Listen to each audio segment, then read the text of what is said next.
Hi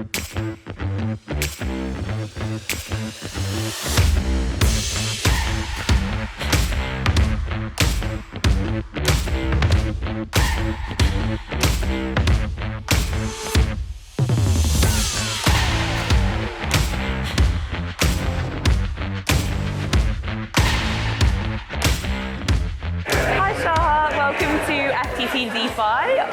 Thanks. Or should I say welcome to the end of FTT DeFi, because we're nearly at the end of the day here. Have you had a good day today? Yeah, incredible. It's really been nice. So many different players and institutions out here, all the way from crypto natives to more TradFi, so it's really been wonderful. Yeah, there's such a great mix of people here. It's amazing. And you're obviously from Fireblocks today. You're representing. So tell us a little bit about Fireblocks. What do you do, and what's your role there?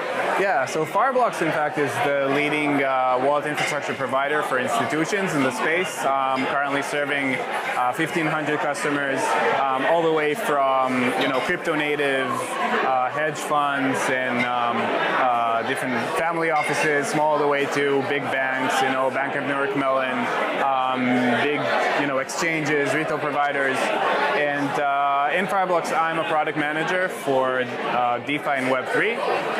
So my kind of expertise and what I aim to do is both enable our customers to use Web3 and interact with Web3 through Fireblocks secure wallet infrastructure that they're using, but also to provide their customers, Web3 experience. So we do have customers who are gaming companies and customers who are NFT marketplaces. So kind of providing the infrastructure for them to offer this Web3 experience to their customers. Fantastic. We've heard a lot about Web3 today. It's really interesting, I think exciting, and a kind of emerging area, but sometimes there's a lot of talk around it, perhaps not so much in the way of action.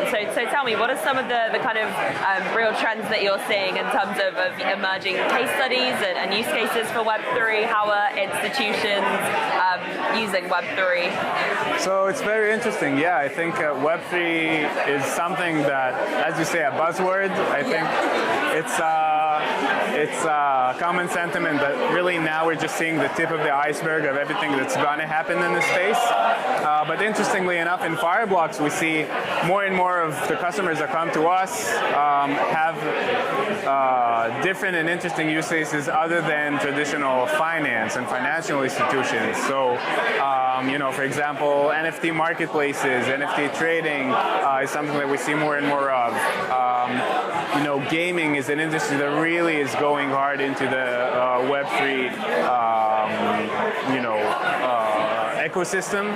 We have more and more gaming companies that are actually becoming our customers. I think one other thing that's really beneficial as of now to different institutions in the Web3 space is payments.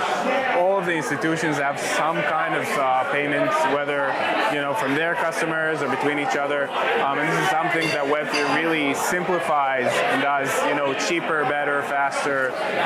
So this really, we foresee a huge potential of growth in this area. Yeah, it's interesting. And you mentioned, use cases beyond traditional finance, but are there use cases for traditional finance as well? Is that something kind of established financial institutions should be exploring? Yeah, definitely. So, obviously the main use case of Web3 up until today is DeFi, of course, which is, relative to others of Web3 is pretty mature. Both for TradFi institutions wanting to use DeFi tools, this is something that we enable them to do in a very both secure and easy manner. But we also actually have quite a lot of institutions that are offering DeFi products themselves. So DeFi projects that need to custody their assets, that need to have this backbone of infrastructure, of a secure infrastructure, really come to us to enable them to do that.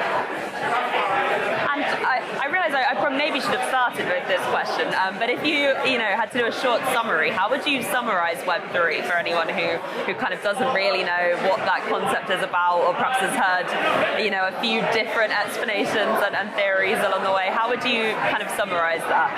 Yeah, so I mean, essentially we see Web3 as like, a change of really the infrastructure on top of things in the internet happen. So essentially it's using blockchain as an infrastructure for everything. What really it allows is for what crypto was aimed to from day one, I think, which is self-custody. So of any asset that you have. So if currently on the internet, let's say you're a blogger or a content creator, or whatever you do on the internet, essentially currently with Web2, the content that you create belongs to the infrastructure provider. With Web3, in fact, you would be able to control it. And so we would have platforms that kind of host your assets, but the custody and the ownership of any type of asset would in fact be potentially yours. This is, I think, the main difference that we're seeing in the assets, all the way from traditional assets such as coins, art we see now, music, but all the way to all kinds of different types of assets. One of our customers, for example, is tokenizing whiskey bottles. Currently, yeah. So it kind of, the whiskey bottles come with the token that, of course, is an NFT that's tradable. So all kinds of a variety of different use cases. That the main difference is complete and true ownership of your own assets. I like that, because that's a niche use case, but actually it makes complete sense when you think about it, doesn't it? No, thank you for that. Great. Well, and it's been great to have you here today. Thank you so much for joining us. It's been a really great day, I think. What's been your favorite part of the event so far? I mean, it's just to me, it's just really meeting with the industry. That's always great to kind of see some customers of ours face to face, some partners, catch up with both crypto institutions, but also traditional institutions, hearing about their pain points, how we can help mitigate them. So it's been great. Great. Oh, well, thank you so much for being here. Enjoy what's left of the day. Thank you so much.